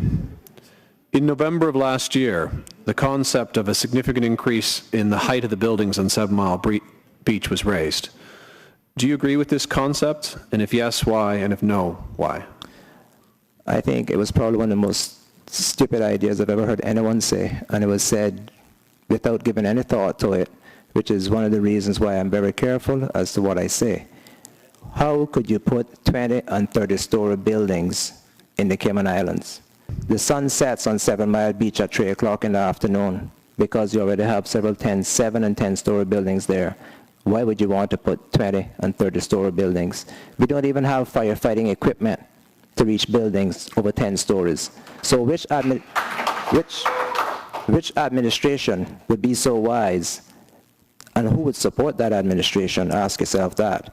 To create structures or to approve structures that our firefighters cannot even fight fires there if there was ever one. We have no equipment to deal with that. I do not support buildings over 10 stories. We are already appearing to look like some big city in Miami, New York, elsewhere. We are a Caribbean island, and our infrastructure, our architecture should have some semblance of a Caribbean island.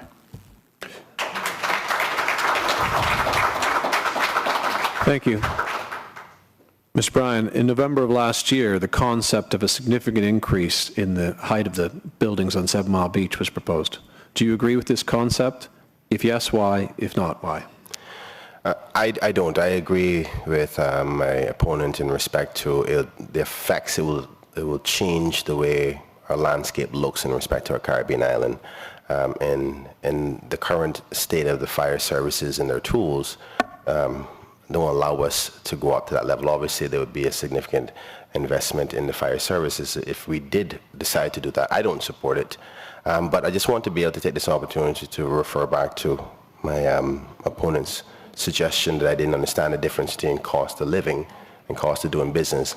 But I think he would agree that the cost of doing business affects the cost of living, because if it's more costly for a business, obviously they're going to pass down that cost to the consumer, which is affecting the cost of living. Thank you. Thank you. Mr. Bryan, this next question will start with you. Yes. If you were elected, would you accept a ministry position, and if so, which one? That's a good question. Thank you so much. I'm glad you asked, because yet again, my opponent and the Premier has been suggesting to the country that I want to be finance minister. And I want to make it clear tonight that I have no intentions of trying to be the finance minister.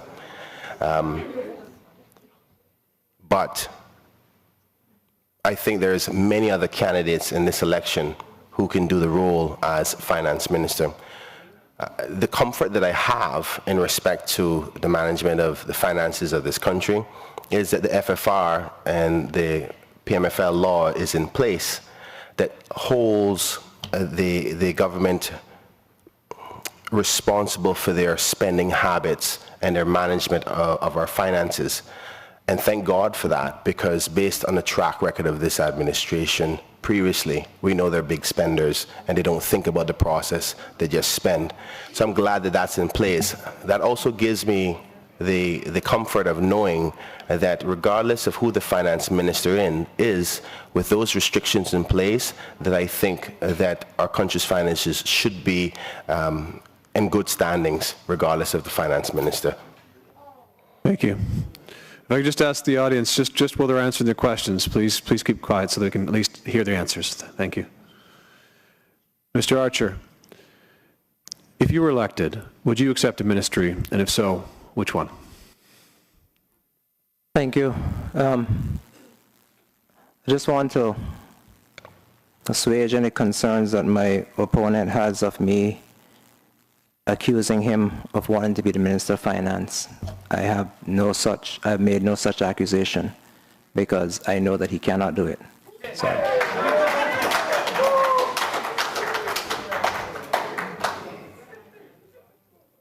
If elected again, God's willing, I would like to continue to be the Minister of Finance.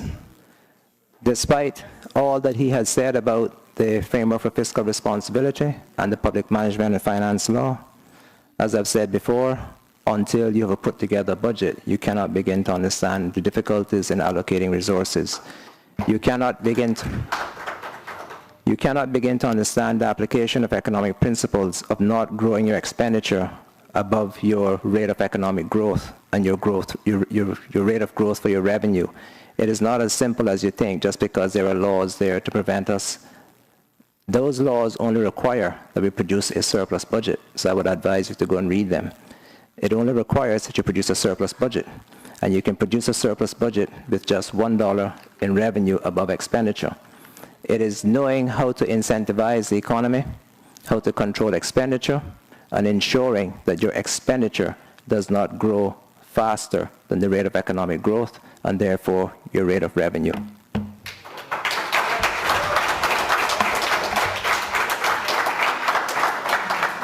Thank you. Mr. Archer, this next question will start with you. What have you done in the last 4 years that I as a voter would want to vote for you? Sorry, say that again, please. What have you done in the last 4 years that I as a voter would want to vote for you? I mean someone as a voter. Number one, I've proven my competence in managing the finances of the country. Number two, I have kept regular constituency clinics every Wednesday, unless I was in the Legislative Assembly or I was away from the island, and I've only taken 7 trips for business. 1 or 2 weeks vacation every year, so I was always available. I have a very good record of returning telephone calls if I do not answer you on the first ring.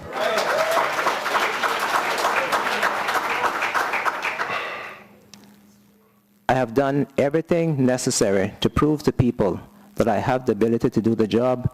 I am concerned about the issues that affect them, and also, just to top it off, I was recognized as the best Minister of Finance in the Caribbean.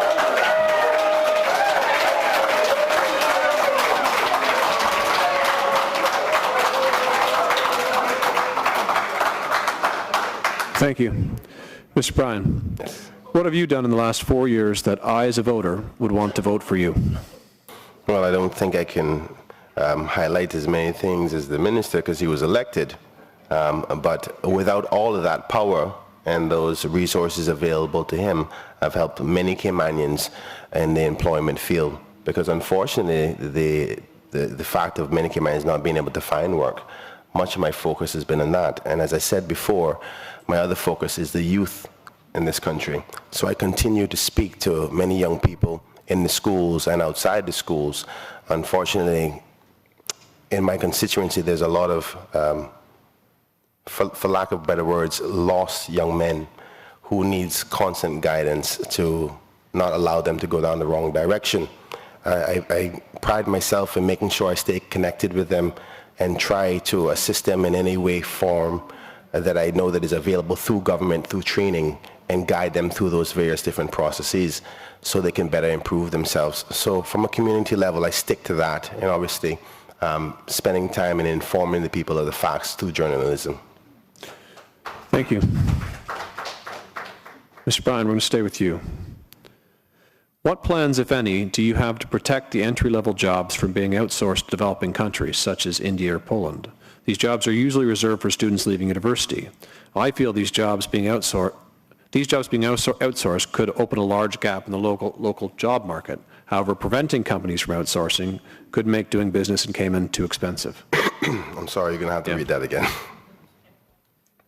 What plans, if any, do you have to protect the entry-level jobs from being outsourced to developing countries? Then it goes on and says, these jobs are usually reserved for students leaving university. I feel that these jobs being the jobs being outsourced could lead to a large gap in the local job market. However, preventing companies from outsourcing could make doing business in Cayman too expensive. Well, I agree with the last part. Doing business in the Cayman Islands is too expensive, and this is some of those cost reductions that this administration should have done that it didn't do, which is creating it very difficult for the business market. In respect to making sure that it's not outsourced, there's restrictions that we could put in place as a government to mandate that if they outsource it, there'll be penalties for it. I also think that strong enforcement of the labor laws and immigration is a key factor to making sure you keep an eye on that and it doesn't happen. We have enough legislation already. What we don't have is persons who are willing to enforce the current laws that we already have to make sure Caymanians get the opportunities at those jobs. Thank you. Mr. Archer, what plans, if any, do you have to protect the entry-level jobs from being outsourced to developing countries? These jobs are usually reserved for students leaving university. Jobs being outsourced could open a large gap in the local job market. However, preventing companies from outsourcing could make business in Cayman too expensive. Thank you. We have to bear in mind that while we want to ensure that Caymanians get jobs, and of course, returning university graduates get jobs, it is very difficult to tell a company they cannot make a strategic decision that improves their bottom line. If you try to stifle companies, then eventually you see that company not just outsource a service, that company may very well move its operations. It has happened in other places. What we have to do is to ensure that we continue to grow and diversify our economy so that if a service is outsourced, there is another line of business, there is another industry, there is something else happening that creates job opportunities for returning graduates. And we also have to ensure that we enforce the immigration law with respect to the granting of work permits, that while one company may be outsourcing, entry-level jobs in another company are available to Caymanians. Thank you. Mr. Archer, sticking with you. The Constitution calls for the establishment of an advisory district council in each district, and a law was enacted to effect that. Would you introduce one if you were elected? Would I? Would you introduce one if you were elected? Absolutely. I think it would be an integral part of the relationship between the elected member and the constituency. You have various communities within the District of Georgetown Central. I'll start with the Central Scranton community and I'll work my way east. The Central Scranton community has a committee that looks after the affairs of Central Scranton. There are other communities such as Palmdale, Ryan Road, Tropical Gardens, Tropicana, Crescent. They are all distinct communities because they are separated from the others. Each community could have its own committee, and you would then have representatives from those communities on the district council.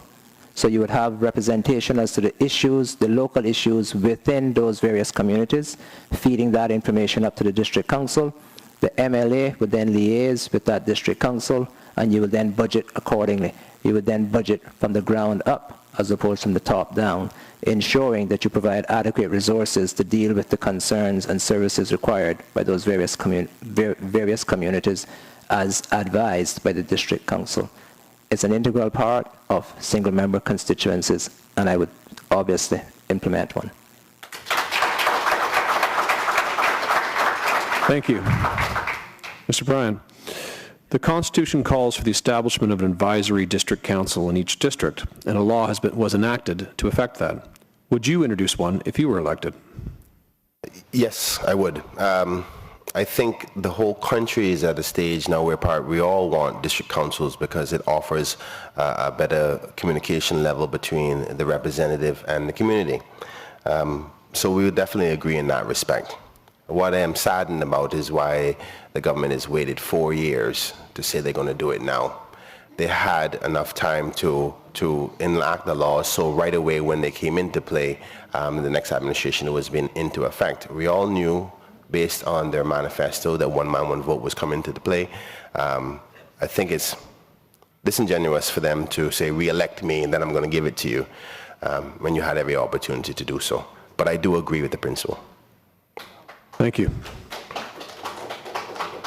Mr. Bryan, staying with you. What can be done to address the low levels of literacy of high school leavers? Well, as I said before, we have to address it at a primary school level. We shouldn't make them continue on to the high school if they haven't met the level of numeracy and reading from a primary school level. This is where the core understandings of English and math happen. And if the teachers and the schools haven't prepared the students, and the parents as well haven't prepared the students for them to get to the proper stage where they need to be before moving on to high school, then they have to be kept back, because all we're doing is pushing the can down the road, and eventually it'll just get worse. So I think the best way to address it is from the primary school level with a potential hold-back program until you get to the level that you need to move on to high school. Thank you. Mr. Archer, what can be done to address the low levels of literacy of high school leavers? Thank you. I do agree with my opponent. You cannot wait until you get to high school to try to address an issue that should have been identified and dealt with at the primary school level. Deal with it there.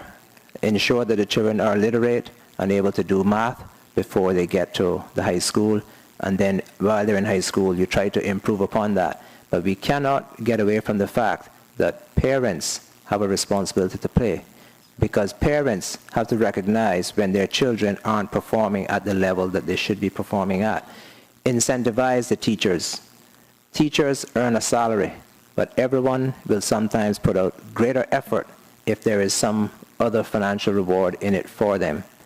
Also, incentivize the students. Encourage the students. Motivate them. Let them know there's a rainbow, there's something at the end of the rainbow. For a child to go to school every day and struggle, sometimes they just need a little motivation. Also, parents need to pay greater attention and greater respect for teachers. Sometimes teachers are abused to the point where they just go through the motions.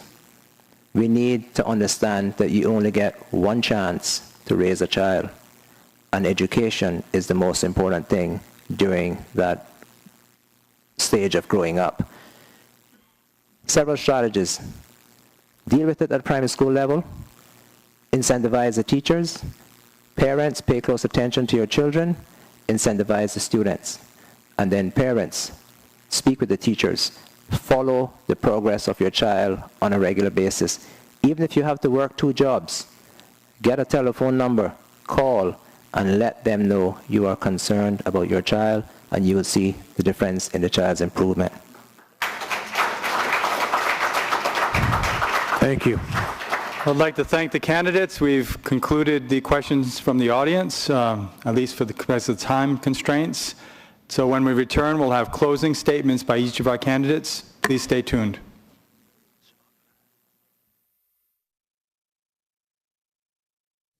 Fellow Caymanians, my name is Dr. Steve Tomlinson. As you all know, I am a business owner, and I certainly understand the importance of diversification of the economy. I also know that your candidate for Georgetown Central, Mr. Kenneth Bryan, does too, and I have no hesitation in encouraging you to vote for him come May 24. Thank you.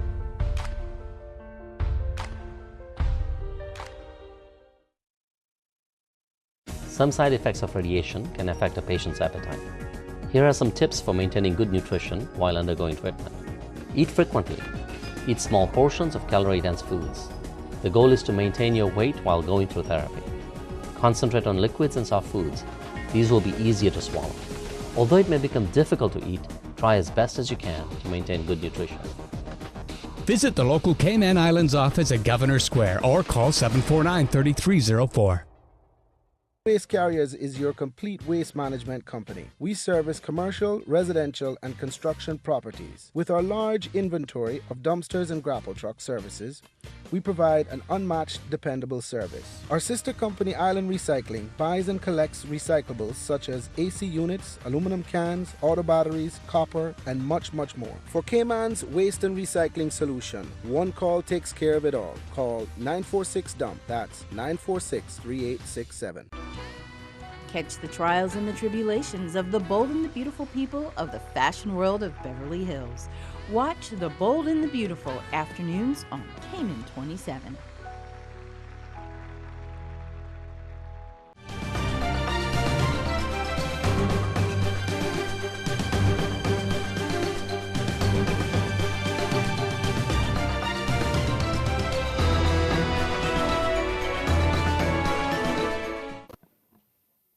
Welcome back to the Town Hall in Georgetown, where we have the 2 candidates for Georgetown Central, Mr. Marco Archer and Kenneth Bryant.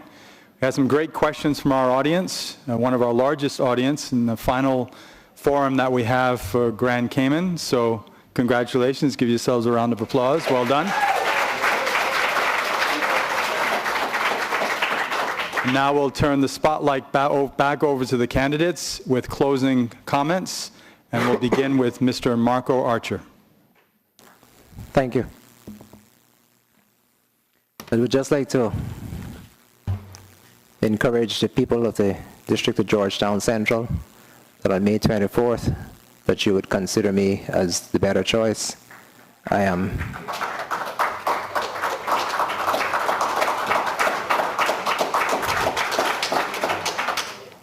have proven that I have the ability to do the job.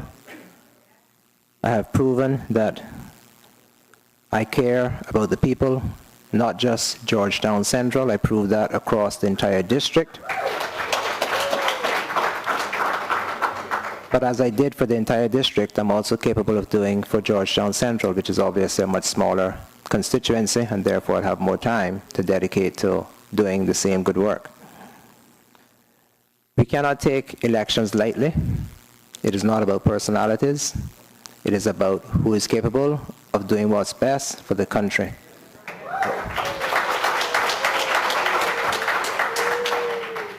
If we get it wrong, you wait 4 years to correct it. But during those 4 years, you suffer the consequences, as you've seen with previous administrations. So therefore, On May 24th, consider carefully, make the right choice, and vote for Marco Archer.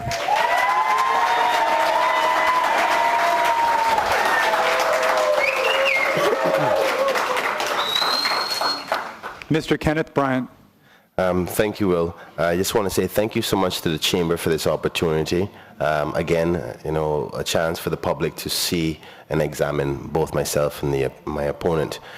I want to say thank you so much to my supporters out there who have been with me throughout this process, and my committee who has been working so hard. We're almost there, and I think the Lord will bless us with a good result at the end.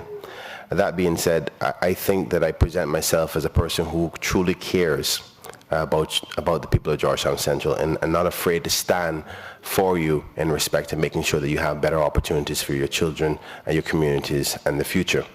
In respect to representing all of Cayman, you may notice that my sign is the only sign in this country that doesn't have the constituency notes on the banner. And I specifically did that for a reason, is because though the people of Georgetown Central will be the ones to vote me into the Legislative Assembly, I represent all members of the Cayman Islands. But before, in my closing, I want to remind everybody that sometimes politics does get a little silly. And Marco and I will continue to be friends after this, regardless of the outcome. And we have to remember that sometimes politics can divide us, and that's the last thing I want to accomplish, because as many of you know, that my slogan is "Together we can." So let's remember that throughout this next 2 weeks, because it's the most important thing. No matter who wins, we have to come together in the best interest of the country, because ultimately that's what we're all here for. I would also like to ask all those who've listened to us tonight to pray for both of us, and particularly me myself, as I trust the good Lord will give us the strength to do what is right, to give you best governance when May 24th comes. And so I say, vote Kenneth Bryan, number 2 for Georgetown Central. Now we'll turn it over to Mr. Kyle Broadhurst, the President of the Chamber, for some closing remarks. On behalf of the Chamber Council, I want to thank the candidates for participating in tonight's forum. We've covered a great deal of ground tonight. I've asked you actually 26 questions, which I think is a best for the candidates' forums. And we really appreciate you letting us know your views on these important issues. I'd also like to thank the audience. You've taken the time to attend this evening, that's important. And a thank you to all the people watching at home, and a special thank you for all the questions. We hope that the voters here this evening and those watching at home feel more informed about the positions of their candidates. I'd like to thank Hurley's Media for broadcasting tonight's forum live to the Cayman Islands public via Cayman 27. I'd also like to thank our other supporting sponsors, the DART Organization, Deloitte, Foster's IGA, Heritage Holdings, and Puritan Cleaners. This is the final forum here in Grand Cayman. I hope that these forums have assisted you, the voting public, in making the extremely important decision of who you will vote for. It is a decision that will impact all of us, and I encourage you to make sure you exercise one of the most important rights you have as a Caymanian and get out there and vote. Finally, I'd also like to thank all of the candidates who accepted the invitation to participate in these forums. This would not have been possible without their participation. Remember to visit www.caymanchamber.ky for news on the elections and to view the forums. You can also find voting and voter ID collection locations on our site also. We'll also be posting the final election results following the election on the 24th of May. Thank you for supporting the Chamber of Commerce's candidates forums, and good night.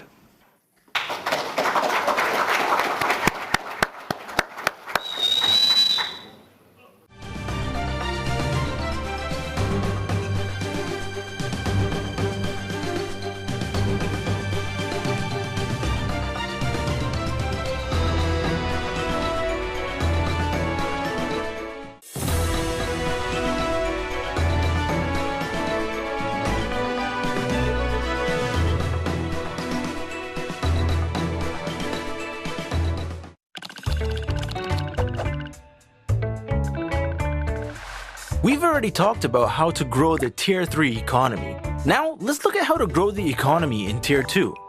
Remember, Tier 2 companies provide goods and services to local companies here in the Cayman Islands. So how can we help these companies grow?